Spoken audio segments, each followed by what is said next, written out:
At my daughter's 7th birthday, I found her handmade cake tossed in the trash. My brother laughed, saying she was an illegitimate child and was not worth wasting the calories on. I picked her up and walked right out the door. The next morning, my mother sobbed through the phone, begging me to call the venue because they were canceling my brother's wedding. I simply said honestly, I do not care. My mother started screaming at me. I hung up the phone. Before I continue this story, let me know where you are watching from in the comments below. Hit like and subscribe if you have ever had to stand up to a toxic family member who thought they could walk all over you. My name is Nia, and I am 32 years old. Growing up in a historic Atlanta brownstone, my family always projected an image of upper-class perfection. My parents Vivian and David cared more about their social standing in the community than they ever cared about my feelings. I was the family disappointment. I was a single mother to my beautiful 7-year-old daughter Zuri, and I worked in what my parents dismissively called the party planning business. They had no idea I was actually a highly successful financial data analyst who also happened to own a massive event management portfolio. To them, I was just scraping by an embarrassment to their carefully curated legacy. The true pride of the family was my older brother Marcus. At 35, Marcus was the undisputed golden child. He wore cheap suits that he pretended were tailored, drove a leased luxury car he could barely afford, and constantly chased the approval of wealthy socialites. His greatest achievement in my parents' eyes was getting engaged to Chloe. Chloe was a 30-year-old white woman from a family of generational wealth. She carried an air of extreme arrogance, treating everyone around her like the help. She complained about the food, the neighborhood, and especially about me. Last Sunday was supposed to be about Zuri. She was turning 7, and she had asked for a strawberry vanilla layer cake with bright pink frosting. I spent 4 hours that morning baking and decorating it perfectly. Zuri was wearing a little pink dress, holding a balloon, her eyes wide with excitement. I carefully placed the cake on the center of the dining room table in my parents' home, waiting for the small celebration to begin. That was when the front door swung open. Chloe marched in, trailed by Marcus, carrying towering stacks of expensive engagement gifts. Chloe took off her designer sunglasses, looked around the room with blatant disgust, and zeroed in on the dining table. "This is the only spot in this entire house with decent natural light," Chloe announced loudly, completely ignoring me and my daughter. "I need to do an unboxing video for my social media followers right now. Move that cheap pastry out of the way." Before I could even speak, Marcus stepped forward. He did not ask me to move the cake. He did not slide it to the kitchen counter. My own brother picked up the heavy, carefully decorated cake I had just baked for his niece, walked over to the kitchen trash can, and dropped it straight in. The sickening thud of the cake hitting the bottom of the bin echoed through the silent house. Pink frosting splattered against the plastic rim. Zuri gasped, her little hands grabbing my leg. I stared at the trash can, my blood turning to ice. "Did you just throw away your niece's birthday cake?" I asked, my voice dangerously low. Marcus laughed, a harsh, dismissive sound. "It was ruining the aesthetic for Chloe's photos. Do not make a big deal out of it, Nia. Besides, your kid is a bastard anyway. She is not worth wasting the calories or the table space." The cruelty in his words was breathtaking. I slowly turned my head to look at my parents, waiting for them to intervene, waiting for them to protect their granddaughter. My father David simply stood by the fireplace, taking a slow sip of his expensive bourbon. He did not even blink. My mother Vivian actively turned her back to us, busying herself with a floral arrangement. "Mom," I said, demanding her attention. "Are you going to let him say that to Zuri?" Vivian finally turned around, her face twisted in annoyance. "Stop being so dramatic and ghetto, Nia. Marcus is marrying into a very prominent family next week. Chloe is under a lot of stress with the wedding preparations at the Obsidian estate. Do not ruin her mood over a silly baked good. Go buy a cupcake from the grocery store if you have to. Just stay out of their way." I looked at the 4 of them, Chloe already positioning a crystal vase on the table where my daughter's cake had been. Marcus puffing out his chest with arrogant pride. My father silently consenting with his bourbon. and my mother willing to sacrifice her own granddaughter's happiness to appease a snobby daughter-in-law. I did not scream, I did not cry. Years of emotional abuse had burned away any expectation of love from these people. I calmly reached down and picked up Zuri resting her head against my shoulder. I grabbed my purse from the hallway table. I hope your wedding next week is exactly as flawless as Chloe's social media feed, I said to Marcus. I did not wait for a response. I walked out the front door, leaving their toxic atmosphere behind. I took Zuri to her favorite ice cream parlor, bought her the biggest sundae they had, and spent the rest of the evening making sure she felt loved and celebrated. After putting her to bed, I sat in my home office. I opened my laptop and pulled up the administrative dashboard for my event management portfolio. I typed a few commands, hit send on a highly confidential email, and went to sleep with a clear conscience. The next morning at exactly 9 a.m., my phone began to ring. It was Vivian. I let it go to voicemail. It rang again and again. On the fourth try, I finally answered. Nia, you have to help us. Vivian was hyperventilating, her voice shrill with absolute panic. You work in the event industry. You know people. You have to call the managers at the Obsidian estate right now. I took a sip of my morning coffee. Why would I do that, Mom? Because they just sent an email canceling the venue. Vivian sobbed loudly into the receiver. Marcus's wedding is in 6 days and they just pulled the plug. They said his final payment was declined. Chloe's parents are going to be furious. You have to beg them to reinstate the booking. I leaned back in my chair, looking at the glowing screen of my laptop. I thought about the pink frosting smeared on the inside of a trash can. I thought about my daughter's face. Honestly, Mom, I do not care, I replied smoothly. Vivian let out a sound that was half shriek, half gasp. How can you be so selfish? Your brother's entire future is on the line. I tapped a button on my screen and ended the call. The phone immediately started ringing again, vibrating violently across my desk. Marcus was calling. Then David. Then Vivian again. The screen lit up with a barrage of desperate messages signaling that their carefully constructed world was beginning to collapse. And the chaos had only just begun. Exactly 30 minutes after my phone screen went dark, a violent pounding rattled the heavy oak of my front door. The sound echoed through my penthouse, sharp and aggressive, entirely out of place in the quiet morning light. The camera glides smoothly over my shoulder as I set my coffee mug down on the granite kitchen island. I did not rush. I took my time walking across the polished hardwood floors, the camera tracking my steady footsteps. I pulled the door open. My father David stood there, his face flushed with a dark, furious red, his chest heaving under his expensive golf polo. Before I could even utter a greeting, he shoved past me, his leather loafers stomping into my entryway, as if he owned the space. My mother Vivian trailed right behind him, her hands clutching her designer handbag like a weapon. The camera slowly pans around the room, capturing the stark contrast between their frantic, chaotic energy and the serene, modern elegance of my home. You are a bitter, jealous woman, Naya. David spat the words out, his voice booming off the high ceilings. He did not bother looking around. He did not care that my 7-year-old daughter was asleep just down the hall. He marched straight into my living room, pointing an accusing finger right at my face. You could not stand to see your brother happy. You could not stomach the fact that Marcus is marrying into a wealthy, respected white family, while you are sitting here as a divorced single mother. I crossed my arms, the camera dollies in slightly on my face, capturing my completely unbothered expression. I let him yell. I let him expose exactly who he was. David paced the floor, his anger inflating his ego. You have always been envious of Marcus. Ever since you were children, you hated that he had the charm, the connections, the drive. And now that he is securing our family legacy, now that he is elevating the Caldwell name by marrying Chloe, you want to ruin it. You think you can use your petty little connections to sabotage his venue. Vivian stepped forward, taking her place beside my father. The camera angle shifts, looking up at them slightly to emphasize their condescending posture.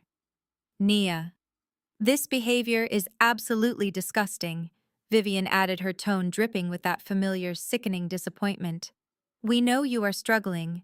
We know your life did not turn out the way you wanted. Being a single mother is a heavy burden, and it is a stain on this family that we have graciously tried to overlook. But trying to ruin your brother's wedding just because your own marriage failed is a new low even for you. I took a slow breath, keeping my voice perfectly level. The camera smoothly orbits around us, keeping all three of us in frame, building the claustrophobic tension of the room. I did not sabotage anything, Mom. I simply refuse to be your punching bag anymore. Do not talk back to your mother, David barked, stepping closer into my personal space. We did not drive all the way over here to listen to your excuses. We know exactly how your little party planning industry works. You know the caterers, you know the lower-level staff. We know you called someone at the Obsidian estate and fed them some lie to get Marcus's reservation canceled. The sheer absurdity of his accusation almost made me laugh. He genuinely believed I was just a lowly event coordinator scraping by on vendor gossip. He had no idea that I owned the very ground he was begging to stand on. "You are going to fix this right now," David demanded, leaning over my coffee table. "You are going to pick up your phone call, whatever manager or receptionist you know at that estate, and you are going to beg them to reinstate your brother's wedding. You will apologize for the misunderstanding. You will grovel if you have to. You will use every ounce of your pathetic little event planner influence to make sure Chloe's family does not find out about this embarrassment." Vivian nodded vigorously, her diamond earrings shaking. "Chloe's parents are elite Nia. They are generational wealth. They do not deal with this kind of ghetto dramatic nonsense.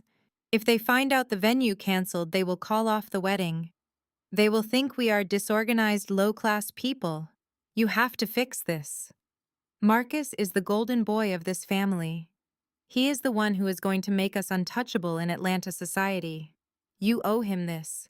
You owe us this for putting up with your failures all these years." The camera stops moving, settling into a tight, intense close-up on my face. Every word they said was a confirmation of why I had to do this. They did not care about truth. They did not care about morality. They only cared about proximity to whiteness and wealth, and they were willing to sacrifice their own flesh and blood to get it. I let the silence hang in the air for a long moment. I did not defend my career. I did not defend my status as a single mother. I just looked at the two people who had brought me into this world and felt absolutely nothing for them. I turned away from them and walked calmly toward my home office.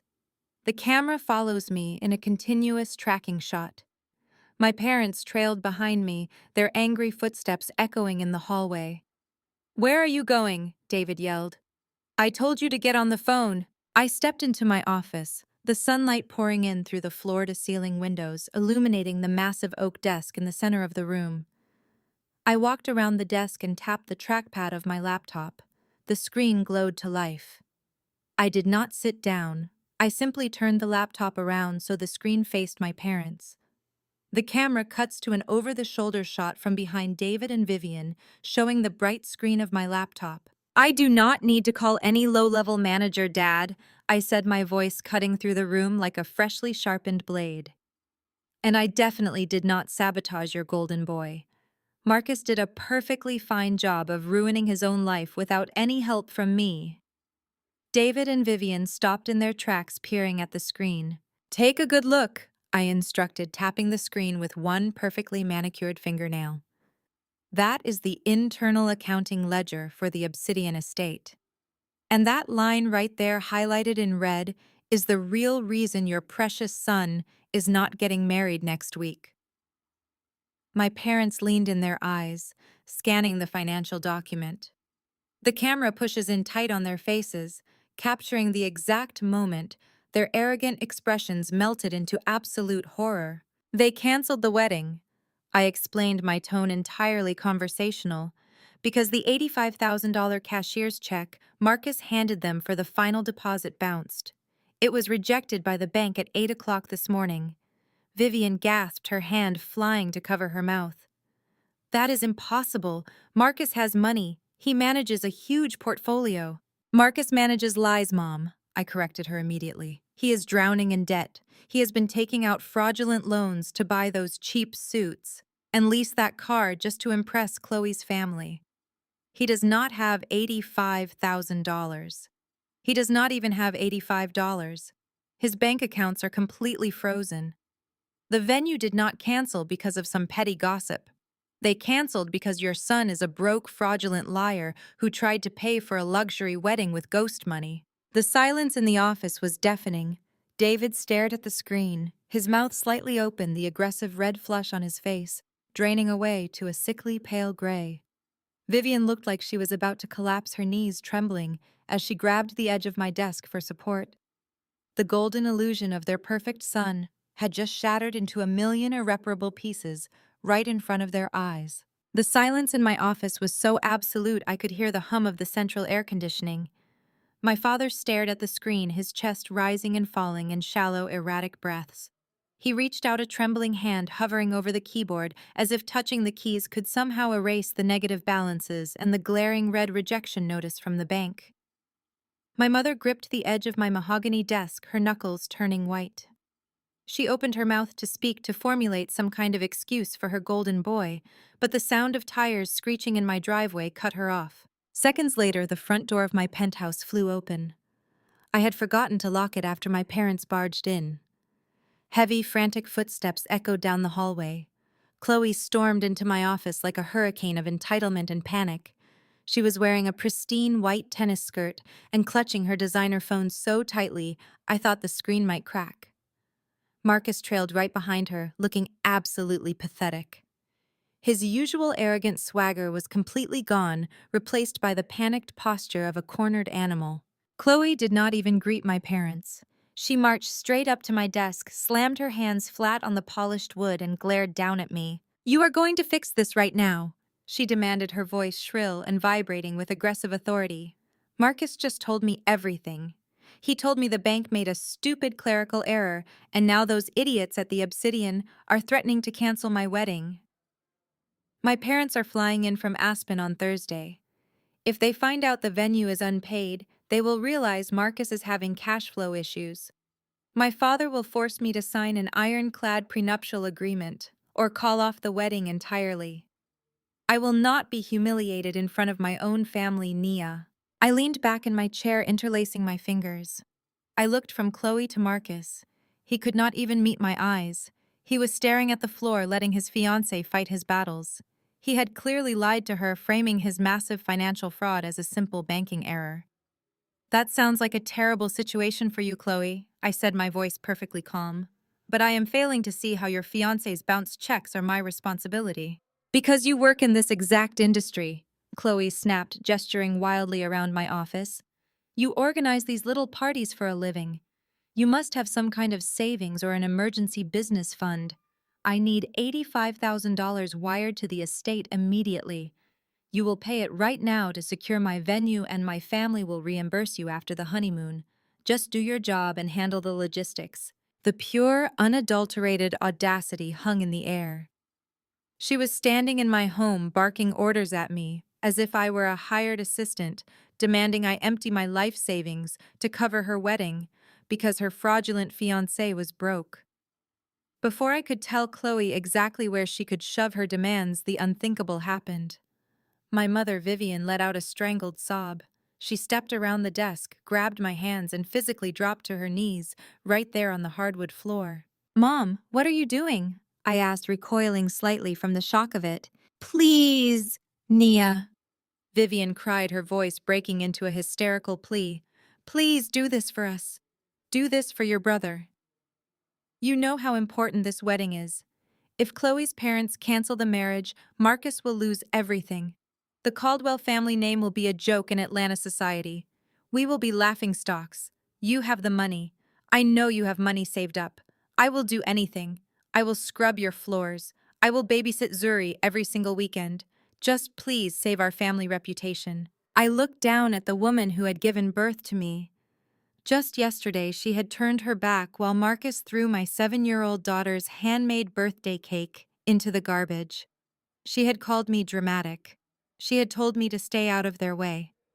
Now she was literally on her knees begging me to empty my bank account to protect the very same man who had treated my child like trash.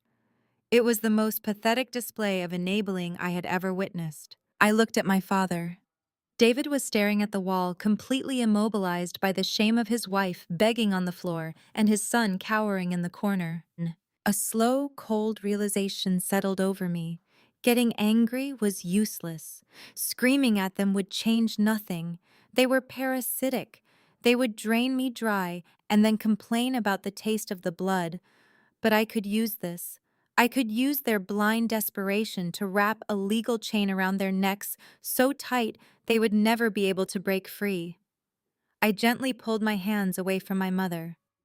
"Get up, Mom," I said, keeping my tone completely neutral. Vivian scrambled to her feet, her eyes wide with desperate hope. "You will do it," she gasped. "You will pay the venue." Chloe crossed her arms, tapping her foot impatiently. "I told you she would. Now hurry up and initiate the wire transfer. I have a dress fitting in an hour. I will clear the balance with the Obsidian estate," I announced slowly, clearly, watching their shoulders drop in collective relief. "But I am not a charity, and I am not a bank. If I am putting up $85,000 of my own money to cover Marcus's massive financial failures, I require absolute legal security." I turned to my laptop, my fingers flying across the keyboard. I opened a highly specific legal template I kept for high-risk corporate vendors. "What are you doing?" Marcus asked, his voice barely a whisper. "I am drafting a financial risk guarantee contract," I replied without looking away from the screen. "It is a standard legally binding promissory note. It states that I am covering your venue costs today, and you both, Marcus and Chloe, assume full personal liability for the debt. It means if you fail to repay me within 30 days of the wedding, I have the legal right to seize your assets, garnish your wages, or liquidate any property you own to recover my funds." Chloe scoffed, rolling her eyes. "Whatever. Print the stupid paper. My father will cut you a check the day after the wedding. Just get the venue secured." I hit print. The sleek laser printer in the corner of my office hummed to life, spitting out 3 pages of dense legal text. I grabbed a heavy gold pen from my desk and slid the contract toward them. "Sign it," I instructed. "Both of you, every page." Marcus hesitated, looking at the dense paragraphs. "Nia, I do not have any assets right now. If your bank tries to pull from my accounts—" "Sign the paper, Marcus," Chloe snapped, grabbing the pen from my desk. She scribbled her signature furiously across the bottom lines, not bothering to read a single word. She shoved the pen into Marcus's chest. "Do it! I am not losing my dream wedding because you are being paranoid." Marcus swallowed hard, his hands shaking as he took the pen. He signed his name next to hers, sealing his fate. I took the papers back, checking the signatures. "Perfect. I will notify the venue management that the balance is clear. Your wedding is back on track." Chloe snatched her designer bag from the chair. "Finally. Do not expect an invitation, Nia. You have caused enough stress for one morning." She turned on her heel and marched out of the office. Marcus gave me one last terrified look before scurrying after her. My parents lingered for a moment. Vivian reached out as if to touch my shoulder. "Thank you, Nia. You did the right thing for the family. You proved you can be responsible." I did not answer her. I just stared at them until they finally felt the deep discomfort of my silence and shuffled out of the penthouse, closing the front door behind them. Once I was completely alone, the quiet returned to my office. I looked down at the freshly signed contract on my desk. A genuine smile finally spread across my face. They were so blinded by their own arrogance, so desperate to maintain their fake wealthy aesthetic, that they never stopped to ask the most important question. They never asked how I could clear an $85,000 debt at a luxury venue with a single phone call. I picked up my phone and dialed my executive assistant. "Good morning, Miss Caldwell," my assistant answered promptly. "Good morning, Sarah," I said, leaning back in my chair and looking out over the Atlanta skyline. "Please access the accounts receivable for the Obsidian estate. You will see an outstanding balance of $85,000 under Marcus Caldwell. Mark it as paid in full." "Understood," she replied. "How should I code the incoming transfer?" "No transfer needed," I smiled. "Move the funds directly from my personal holding account into the venue's operating account." Marcus and Chloe thought they had just scammed me out of a fortune. They thought they had secured their dream wedding at my expense. They had absolutely no idea that I was the primary shareholder of the corporation that owned the Obsidian estate. I had not just paid off their debt, I had paid myself. And now, thanks to that binding contract, they had just handed me the legal authority to destroy them both. The doorbell to my penthouse echoed through the quiet space precisely at 2 o'clock the next afternoon. I did not rush to answer it. I took a slow, deliberate sip of my black coffee, letting the bitter warmth ground me. When I finally opened the heavy oak door, Marcus and Chloe barged past me without a word of greeting. Chloe's designer heels clicked sharply against my polished hardwood floors as she cast a critical eye over my living room. I could see the brief flash of jealousy in her eyes when she took in the sweeping views of the Atlanta skyline, but she quickly masked it with her signature sneer. "Nice place," Chloe remarked, dragging her manicured finger across the back of my leather sofa. "I suppose party planning pays better than I thought, or maybe you just got a really great deal on a foreclosure." I ignored the bait.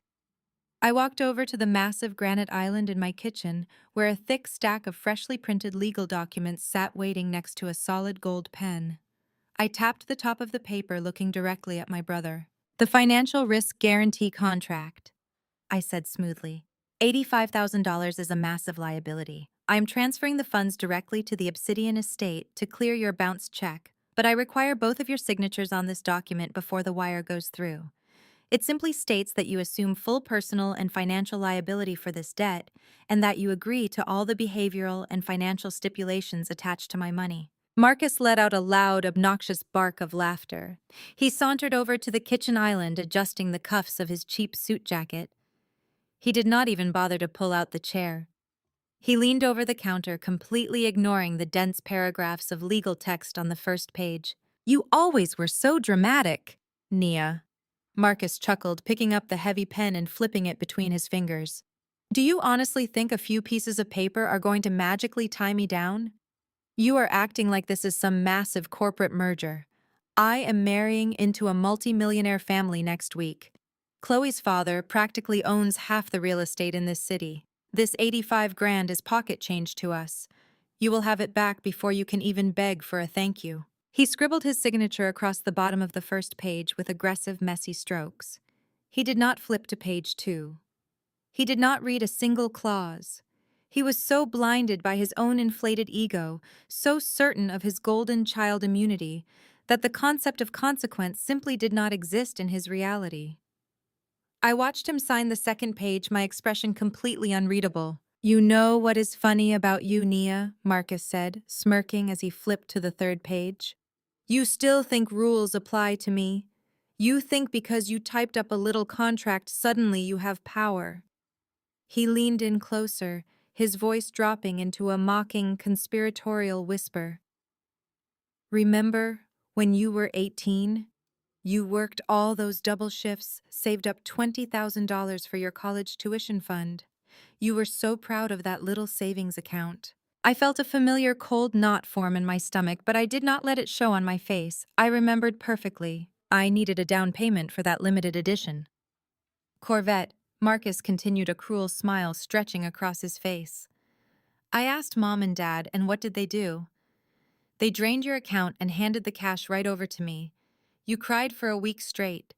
You brought them bank statements, you yelled about fairness, and they just told you to stop being selfish and take out a student loan. I never paid you back a single dime, and they never made me. Mom and Dad will always protect me, Nia. They forced you to bail me out today, and they will force you to forgive the debt tomorrow. That is just how this family works." He scrawled his final signature on the last page and tossed the pen onto the granite counter. It clattered loudly in the silent room. He looked at me, triumphant, genuinely believing he had just put me in my place. He thought this was just another chapter in the long history of me being his doormat. I did not flinch. I just slid the document toward his fiancée. "Your turn, Chloe." Chloe rolled her eyes with maximum theatrical effort. She snatched the pen off the counter. "Honestly, this is so incredibly tacky," she complained, signing her name next to Marcus's without looking at the text. "Bringing legal threats into a family favor is exactly the kind of low-class behavior my mother warned me about." We are doing you a favor by letting you feel involved in a high society event. Just make sure the venue manager knows we are VIPs. I do not want any more embarrassing administrative hiccups. I pulled the thick stack of papers back toward me, carefully aligning the edges. The venue is fully secured, I told them, my voice smooth and hollow. Your wedding will go exactly as planned. Good, Chloe snapped, turning on her heel. Come on, Marcus. I have a dress fitting, and being in this neighborhood is giving me a headache. Marcus gave me one last arrogant wink before following her out the door. The heavy oak slammed shut behind them, leaving me alone in the quiet expanse of my penthouse. I stood at the kitchen island for a long time. I picked up my coffee mug, taking a slow, steady sip. The bitter warmth settled in my chest, replacing the cold knot of the past. Marcus was right about one thing. Our parents had always protected him. They had always allowed him to steal from me, belittle me, and walk away without a single scratch. But Marcus was living in the past, and he had fundamentally misunderstood the present. I set my mug down and slowly slid the contract toward me. I flipped past the first page. I flipped past the second. I stopped on page 3, my eyes locking onto a specific paragraph buried deep within the legal jargon. I traced my perfectly manicured fingernail under the bolded text. Clause 7C. I read the words aloud to the empty room, letting the absolute power of the legal trap wash over me. If Party B, being Marcus Caldwell and Chloe Sterling, engages in any act of racial discrimination, emotional abuse, or verbal harassment toward Party A, or any immediate family members of Party A, Party A reserves the unilateral right to terminate all funded services immediately. Furthermore, Party A retains the legal authority to notify all contracted vendors and attending guests of the exact nature of the breach of contract. I smiled. It was a cold, sharp smile. Marcus thought he was immune to consequences because our parents had always been his judges. He did not realize that by signing this document, he had just made me the judge, the jury, and the executioner. And I was not going to let him get away with it this time. The trap was armed, the bait was taken, and all I had to do now was wait for them to inevitably hang themselves. The clinking of crystal champagne flutes and the high-pitched laughter of wealthy women echoed through the private sunroom of the country club. The bridal shower was in full swing, a sea of pastel floral dresses and aggressively large diamond rings. I stood near the back wall, holding a small plate of appetizers, watching the spectacle unfold. I had dressed simply in a tailored beige sheath dress, blending into the background exactly as they wanted me to. My 7-year-old daughter Zuri sat quietly beside me at a small side table, happily drawing in her coloring book. She looked like an angel in her yellow sundress, her beautiful natural curls styled into 2 perfect puffs. Chloe held court at the center of the room, surrounded by a dozen of her closest friends. They were all carbon copies of each other, radiating the kind of generational wealth and entitlement that sucked the air out of any space they occupied. Marcus was not there, of course, as this was a women-only event, but his presence lingered in the way my mother Vivian hovered near Chloe. Vivian looked like a nervous lady in waiting, desperately laughing at jokes she did not understand, and offering to refill drinks for women who barely acknowledged her existence. It was pathetic to watch. Nia, a sharp, commanding voice, cut through the ambient chatter. I turned to see Chloe snapping her manicured fingers in my direction. She was lounging on a velvet love seat surrounded by a mountain of torn wrapping paper and empty gift boxes. She pointed a perfectly manicured nail at the mess on the floor. Since you are not doing anything but standing there, be useful? Chloe ordered, her tone identical to the one she might use on a hired maid. Gather up all this trash and take it to the bins in the back. And while you are at it, fetch me another mimosa. Make sure it is the expensive champagne this time, not the cheap stuff they put on the front table. The entire room fell silent. A dozen pairs of eyes turned to look at me. A few of Chloe's friends exchanged amused smirks, whispering behind their hands. They were waiting for a reaction. They wanted to see the angry black woman stereotype come to life. They wanted me to yell, to cause a scene, to prove that I did not belong in their elevated social circle. I looked at Chloe at the arrogant tilt of her chin. I felt the familiar burn of anger in my chest, but I quickly smothered it with cold, calculating logic. I thought about the contract sitting in my home office. I thought about Clause 7C. I did not need to yell. I just needed to let them dig their own graves. Of course, Chloe, I said, my voice smooth and perfectly polite. Let me get that out of your way. I walked over, knelt on the floor, and began gathering the discarded wrapping paper and ribbons. I could feel their eyes burning into my back. Honestly, Chloe, one of the bridesmaids drawled, swirling her drink. I do not know how you manage all these complicated family dynamics. You have the patience of a saint. Chloe sighed dramatically, adjusting her posture. It is a burden, Madison. But Marcus is trying so hard to elevate his family, and I feel it is my duty to help them understand how things are done in polite society. Some people just lack basic etiquette. I silently gathered the last of the trash, stood up, and carried it toward the back hallway. I fetched her mimosa, placing it exactly where she demanded. I played the role of the obedient, subdued sister-in-law perfectly. But the true test of my restraint was yet to come. I walked back to the small table where Zuri was still coloring. She looked up at me with a bright, innocent smile, holding up a picture of a purple butterfly. I stroked her hair, kissing the top of her head. That was when Chloe's mother, Eleanor, approached us. Eleanor Sterling was the matriarch of the family, a woman whose wealth was only matched by her profound ignorance. She wore a Chanel suit and an expression that suggested she was constantly smelling something unpleasant. She stopped in front of our table, looking down at my daughter through her reading glasses. Zuri smiled at her, offering a polite hello, just as I had taught her. Eleanor did not smile back. She reached out and lightly tapped one of Zuri's natural hair puffs with the tip of her pen. Vivian, Eleanor called out without looking away from my daughter. My mother practically sprinted across the room to stand beside Eleanor. Yes, Eleanor. Is everything all right? Eleanor sighed, crossing her arms. We need to have a serious discussion about the aesthetic of the bridal party. Chloe has a very specific vision for her wedding photos.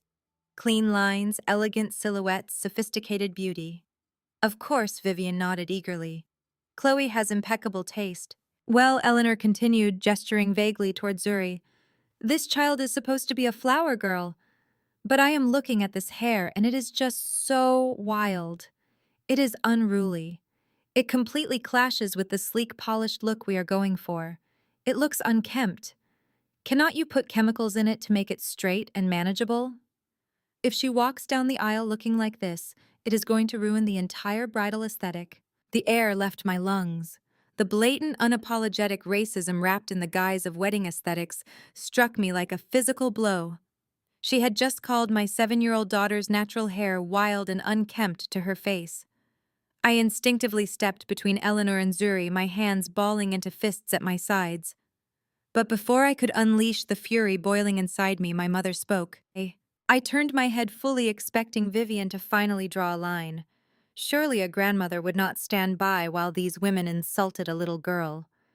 Instead, Vivian let out a high-pitched, nervous laugh. She reached out and patted Eleanor's arms soothingly. Oh, Eleanor, I completely agree. I was just telling Nia the exact same thing yesterday. I stared at my mother, absolute revulsion washing over me. You know how this younger generation is? Vivian continued, throwing me a warning glare. They have all these strange ideas about natural styles. But do not you worry about a thing. I will personally make sure Zuri's hair is slicked back and pinned down tightly for the ceremony. We will not let anything distract from Chloe's beautiful day. Eleanor sniffed, looking somewhat appeased. See that you do. We cannot have her looking like she just rolled out of the jungle in our family portraits. Actually, until she is properly groomed. Why do not you have her go play in the corner by the coat check? She is drawing too much attention out here in the main room. My mother actually nodded. Go on, Zuri. Take your crayons over to the corner. The adults are talking. Zuri looked up at me, her lower lip trembling slightly. Confusion and hurt shining in her big brown eyes. Mommy, did I do something wrong? She whispered. My heart shattered for her. I wanted to flip the table. I wanted to scream until the crystal chandeliers shattered. I wanted to grab my mother by the shoulders and shake her until she remembered who she was supposed to be. but the explosive anger suddenly crystallized into a cold, terrifying focus. If I caused a scene now, I would just be the angry, bitter woman ruining a bridal shower. I would be giving them exactly the narrative they wanted. I had to play a much bigger game. I knelt down in front of Zuri, blocking her view of Eleanor and Vivian. I cupped her face in my hands, looking directly into her eyes. "You did absolutely nothing wrong, my beautiful girl," I said, my voice steady and fiercely loving. "Your hair is a crown and you wear it perfectly. Do not ever let anyone tell you otherwise. We are going to go home and eat ice cream, okay?" Zuri nodded, sniffing softly, and began putting her crayons back into their box. I stood up slowly, facing Eleanor and my mother. Neither of them looked ashamed. They looked annoyed that I was comforting my child instead of agreeing with them. "Leaving so soon?" Eleanor asked mockingly. "We still have gifts to open. Someone needs to collect the wrapping paper." "I think you can manage," I said quietly. I did not wait for my mother to scold me. I did not look back at Chloe laughing on her velvet love seat. I took Zuri's small hand in mine and walked toward the exit with my head held high. As I reached the coat check, I paused. I slipped my free hand into my tailored beige purse. My fingers brushed past my wallet, and my keys landing smoothly on the small high-definition digital voice recorder I had purchased 3 days ago. I pressed the stop button. The device beeped softly, saving the last 45 minutes of audio directly to a secure cloud server. It had captured Chloe treating me like a maid. It had captured Eleanor's racist remarks about my daughter. It had captured every single microaggression, every insult, and every piece of emotional abuse perfectly. I pulled my hand out of my purse and smiled down at Zuri. They thought they had won. They thought they had successfully humiliated the family outcast. They had no idea that they had just handed me the loaded gun, and I was holding the contract that gave me the legal right to pull the trigger. The evidence was secured. Clause 7C was officially active. The crystal chandeliers of Le Petit Palais cast a warm golden glow over the rehearsal dinner, illuminating the pristine white tablecloths and the gleaming silverware. The private dining room was a masterpiece of French elegance, completely booked out for the Caldwell and Sterling families. For 3 excruciating hours, I sat near the end of the long table, nursing a single glass of sparkling water. I watched as my family bent over backward to impress Chloe's parents. My father David laughed too loudly at Mr. Sterling's dry, humorless jokes. My mother Vivian continuously complimented Eleanor's jewelry, completely ignoring the condescending way Eleanor looked down her nose at the Caldwells. And Marcus, the groom-to-be, was sweating through his rented designer tuxedo.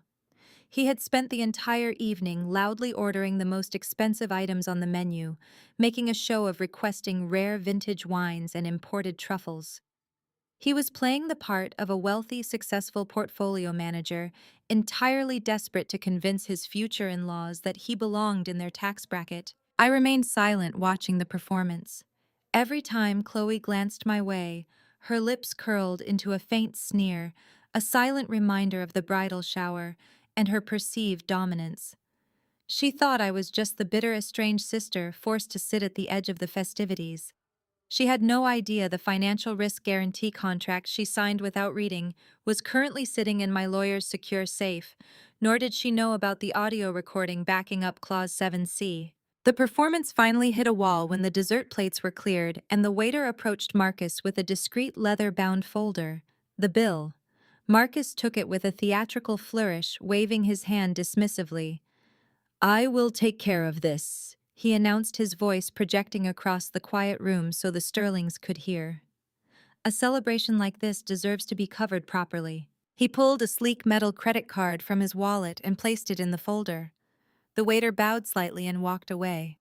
The conversation around the table resumed, Chloe beaming at her friends, completely oblivious to the impending disaster. 10 minutes later, the waiter returned. His steps were cautious. He leaned down, whispering something directly into Marcus's ear. I watched the blood drain entirely from my brother's face. His arrogant smile collapsed into a tight, panicked grimace. "That is impossible," Marcus muttered, his voice strained. "Run it again. There must be a fraud alert. I travel frequently." The waiter nodded politely and disappeared again. The tension at our end of the table began to thicken. David shifted in his seat, his eyes darting between Marcus and the kitchen doors. Vivian stopped talking mid-sentence, her hands wringing her expensive silk napkin. When the waiter returned for the third time, he was accompanied by a floor captain. The floor captain leaned down, his voice low but sharp enough that those of us nearby could hear the devastating truth. "Sir, the card has been declined again. We also attempted the secondary card you provided, which returned an insufficient funds error. The total balance is $12,400. We need a valid form of payment immediately." The silence that fell over our side of the table was suffocating. Chloe, who had been laughing a moment prior, whipped her head around, her perfectly contoured face twisted into a mask of pure horror. "Marcus, what is going on?" Chloe demanded, her voice rising an octave.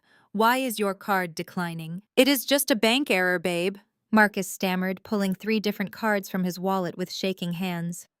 "The bank is just being overly cautious because of the large amount. I will call my wealth manager in the morning." Eleanor Sterling stopped sipping her wine. She looked at her husband, a silent communication passing between them that screamed of deep, sudden suspicion. The illusion of Marcus Caldwell, the wealthy, successful groom, was shattering in real time over a restaurant bill. David could not take it anymore. The prospect of being humiliated in front of the Sterling family was too much for his fragile ego. He pushed his chair back violently, the wood scraping against the marble floor. He marched around the table, grabbed my arm, and physically hauled me out of my seat, dragging me into the dim alcove near the wine cellar just out of earshot of the main table. "You are going to fix this right now," David hissed, his face inches from mine, his breath smelling of expensive scotch and raw panic. "Fix what, Dad?" I asked, pulling my arm out of his grip with a sharp jerk. "I am not the one trying to buy $12,000 worth of French cuisine with maxed-out credit cards." "Do not play games with me, Nia," he snarled, pointing a trembling finger at my face. "You know exactly what is happening. Marcus is having a temporary liquidity issue. You have money. You have those corporate accounts. You are going to take out your card, hand it to that waiter, and pay this bill right now. If Chloe's parents find out Marcus cannot even cover a rehearsal dinner, they will call off the entire wedding. You are not going to let this family be embarrassed." I looked at my father. He was not asking for a favor. He was demanding a bailout. He expected me to act as the family piggy bank to absorb the financial blow of Marcus's lies, just to maintain a fake image of prosperity. "I am not a bank, Dad," I said, my voice dropping to a low, dangerous register. "And I am certainly not Marcus's safety net. I covered his venue crisis. I am not covering his dinner. He ordered the truffles. He can wash the dishes." "You selfish, ungrateful brat!" David spat, his face turning a mottled purple. "After everything we have done for you. After we let you stay in this family despite your failures. You will pay this bill, or I swear to God." "You swear to God," what I challenged, stepping closer to him, refusing to back down. "You will disown me." "You already did that years ago. You are out of leverage." Suddenly Marcus burst into the alcove. He was hyperventilating, his tie askew, looking like a man standing on the edge of a cliff. "Chloe is freaking out," Marcus gasped. "Her dad is asking for the bill. Nia, please. Please, you have to pay it. I will do anything. I will sign whatever you want. Just give them your card." I looked at my brother, completely disgusted by his pathetic desperation. "I told you yesterday, Marcus. I am not saving you anymore. You wanted to play the big shot. Now face the music. Tell your future father-in-law you are completely broke." Marcus's desperation instantly morphed into violent, explosive rage. The realization that I was actually saying no, that I was not going to fold under the family pressure, snapped the last thread of his sanity. "You miserable, jealous witch!" Marcus roared, losing all control. He grabbed a full glass of red wine from a nearby service tray. He raised his arm, his eyes wide with manic fury, fully intending to hurl the dark liquid directly into my face, to humiliate me, to stain my dress, to punish me for his own failures. I did not flinch. I did not step back. I stood perfectly still, watching his arm draw back. Before the glass could leave his hand, a firm, heavy grip clamped down on Marcus's wrist like a vice. The movement was so fast and so precise that Marcus stumbled backward, the wine sloshing wildly over the rim of the glass and spilling down his own expensive tuxedo shirt. Marcus spun around, ready to throw a punch, but he froze. Standing behind him was Antoine, the general manager of Le Petit Palais. Antoine was a tall, imposing man with an impeccably tailored suit and an expression of absolute terrifying calm. Two large men in dark suits stood directly behind him, their hands clasped in front of them. Antoine twisted Marcus's wrist just enough to force him to drop the wine glass. It shattered on the marble floor, sending a spray of red liquid and sharp crystal across my brother's polished shoes. Antoine did not even look at Marcus. He completely ignored my father's shocked gasp. Instead, Antoine turned his full attention to me. He straightened his jacket, bowed slightly at the waist, and spoke in a clear, resonant voice that carried perfectly back into the main dining room. "I am so sorry for the disturbance," Ms. Caldwell, Antoine said, his tone dripping with profound respect. "Should I have security escort this man off your property? Or would you prefer I call the police to handle the assault?" The dead silence that followed was absolute. Marcus stared at Antoine, his mouth hanging open. David looked like he had just been struck by lightning. In the main dining room, Chloe and her parents had stood up, drawn by the sound of shattering glass. They heard every single word. "Your property," Marcus whispered, his voice cracking, his eyes darting frantically around the opulent restaurant. "What does he mean, your property?" Antoine finally looked at Marcus, his expression one of utter disdain. "Ms. Caldwell is the primary investor and owner of the hospitality group that holds this restaurant. You are standing in her establishment, drinking her wine and attempting to assault her in her own building." The color vanished from Marcus's face. He looked at me, the terrifying truth finally penetrating his thick skull. I was not a struggling party planner. I was not the family failure. I was the boss. And he was standing in my house holding a $12,000 bill he could not pay. The absolute shock paralyzing my family was palpable. Antoine did not wait for a response from my brother. He signaled the two security guards with a subtle flick of his wrist. They stepped back, granting Marcus a clear path back to the table, but their eyes remained fixed on him, a silent promise of what would happen if he tried to raise his hand again. Antoine gave me one final respectful nod before disappearing back into the kitchen, leaving the Caldwells completely exposed in the middle of the restaurant. My father was the first to recover from the paralysis.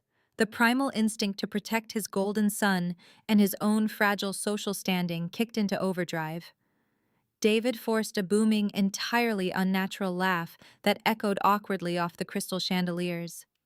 He clapped his hands together, rushing back toward the main table where the Sterling family sat watching us with undisguised suspicion. "Well, look at that," David announced, his voice vibrating with a desperate manic energy. "Nia is always full of surprises.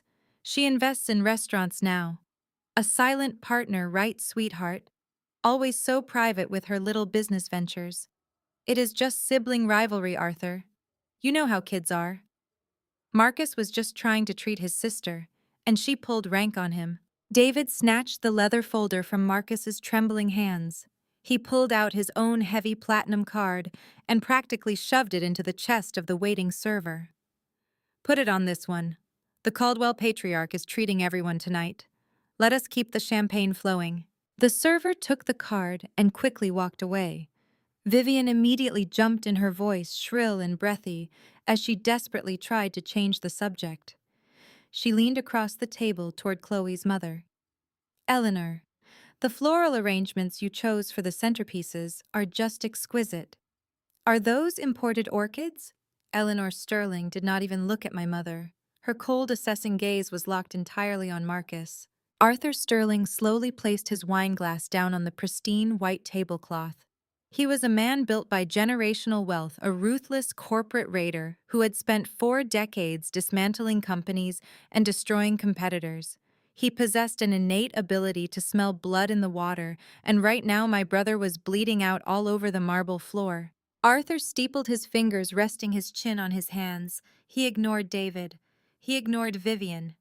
He looked directly at Marcus, who was still standing near the edge of the table, sweating so profusely that damp patches were forming under the arms of his tailored tuxedo. "A temporary liquidity issue," Arthur mused, his voice smooth, deep, and dangerously quiet. That is a fascinating term for a declined credit card, Marcus, especially for a man who claims to manage a high-yield investment portfolio. Tell me, Marcus, who is your clearinghouse? Marcus swallowed hard. His Adam's apple bobbed up and down. He gripped the back of his chair, his knuckles turning white.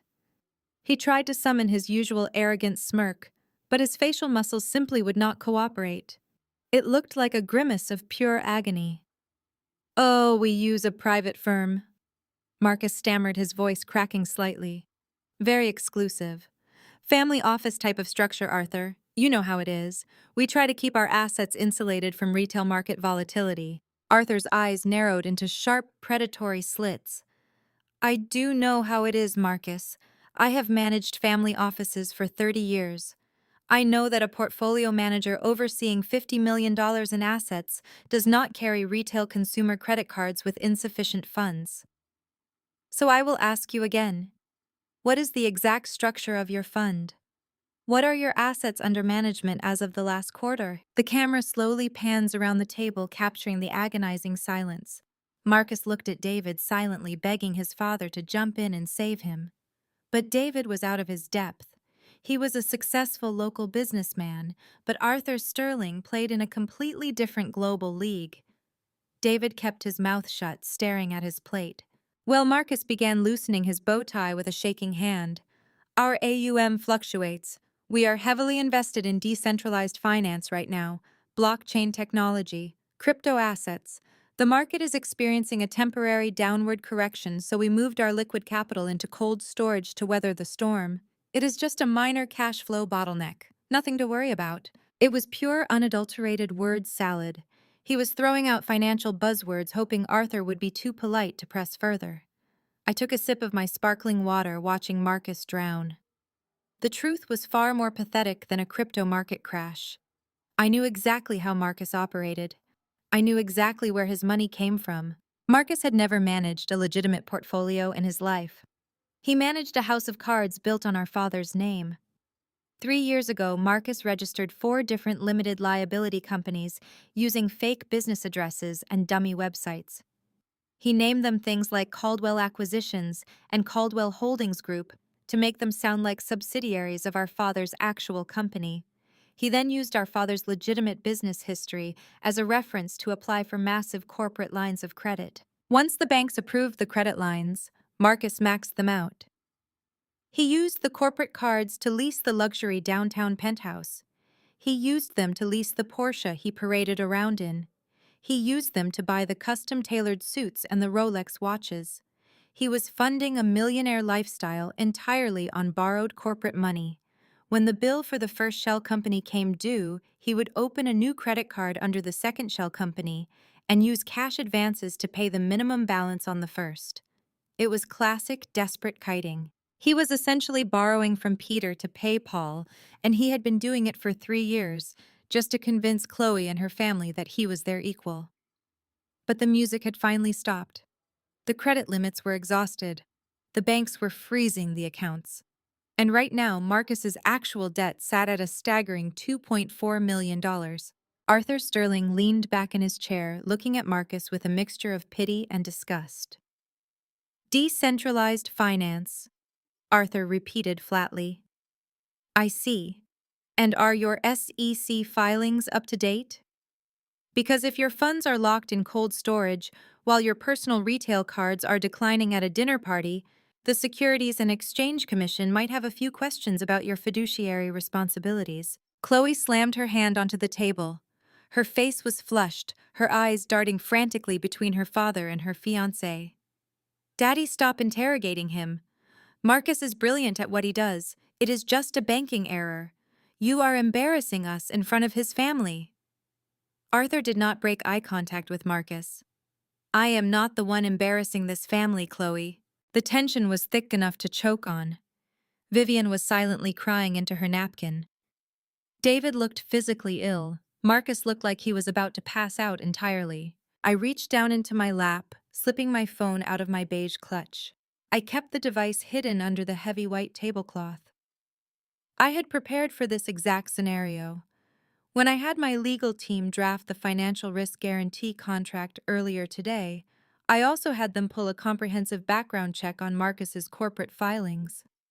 I had the entire ledger of his defaulted accounts, the eviction notices for his penthouse, and the active fraud investigation alerts from American Express saved directly to my phone as a single devastating PDF file.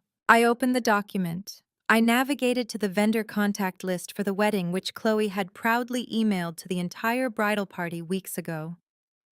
I found Arthur Sterling's personal cell phone number listed under the emergency contacts. I tapped the screen uploading the PDF to an anonymous messaging application. I did not include a message. I did not include a threat. I simply attached the exact breakdown of Marcus Caldwell's $2.4 million fraudulent debt. I hit send. I slipped the phone back into my clutch and placed my hands neatly on the table. 5 seconds later, a sharp, crisp chime broke the suffocating silence of the dining room. Arthur Sterling reached into the breast pocket of his tailored jacket. He pulled out his phone, his brow furrowing in annoyance at the interruption. He unlocked the screen. I watched as his eyes scanned the digital document. I watched the annoyance melt away, replaced instantly by a dark, terrifying fury. The color drained from his face as he scrolled past the defaulted credit lines, past the shell company registrations, past the eviction notices. He stopped scrolling. He slowly lowered the phone, placing it face down on the table next to his wine glass. Arthur looked up. He did not look at David. He did not look at Vivian. He looked directly at Marcus. Marcus, Arthur said, his voice dropping so low it was almost a growl. We are going to have a very long conversation in private. Right now. The camera positions itself directly behind my right shoulder, capturing the sleek, dark reflection of my face in the floor-to-ceiling glass windows of my penthouse. Beyond the glass, the Atlanta skyline glitters against the pitch-black night, a sprawling grid of neon and streetlights. I stand perfectly still, a fresh glass of sparkling water in my hand. The chaos of Le Petit Palais feels a million miles away, replaced by the serene, almost clinical silence of my home. I watch the taillights of cars crawling along the highway far below. I know exactly what is happening in the Sterling household right now. Arthur Sterling is not a man who accepts apologies or banking errors. He is a corporate shark who demands ledgers, audits, and absolute transparency. Marcus is currently experiencing the total dismantling of his fake empire brick by fraudulent brick. The sharp, demanding ring of my cell phone shatters the quiet. I do not flinch. I slowly turn away from the window, walking over to the marble coffee table where my phone vibrates aggressively against the polished stone. The screen illuminates the dark room. It reads Mom. I let it ring 3 times. Let her sweat. Let the anxiety build. On the 4th ring, I swipe the green icon and press the phone to my ear. I do not say a word. I just listen. Nia, how could you do this? Vivian shrieks, her voice completely unhinged, lacking any of the refined Southern belle etiquette she tries so desperately to project. Her words blur together in a frantic, tearful rush. You ruined everything. You deliberately set out to destroy your brother on the most important night of his life. I take a slow sip of my water. I did not decline his credit cards, Mom. The bank did. Do not play semantics with me. She snaps, her breathing heavy and erratic into the receiver. You embarrassed us. You humiliated your father. You stood there looking down your nose at us in that restaurant, and you let that arrogant manager treat Marcus like a common criminal. You own the place, Nia. You could have waved your hand and made the entire bill disappear. You could have pulled Arthur Sterling aside and told him it was a mix-up. Instead, you walked out and left your brother to be slaughtered. I walked out because my brother tried to throw a glass of red wine in my face. I reply, keeping my tone deadly calm, refusing to match her hysterical energy. I walked out because he is a fraud. He owes over $2 million to credit card companies, Mom. He does not have a portfolio. He has a mountain of shell companies and fake addresses. Arthur Sterling was going to find out eventually. I just expedited the timeline. He is your blood! Vivian screams, the sound piercing through the speaker. You protect blood. You do not expose it. Arthur dragged Marcus into a private dining room for 2 hours. Chloe was sobbing in the bathroom. Your father had to put the entire $12,000 dinner on his emergency business card, and it nearly maxed out his limit.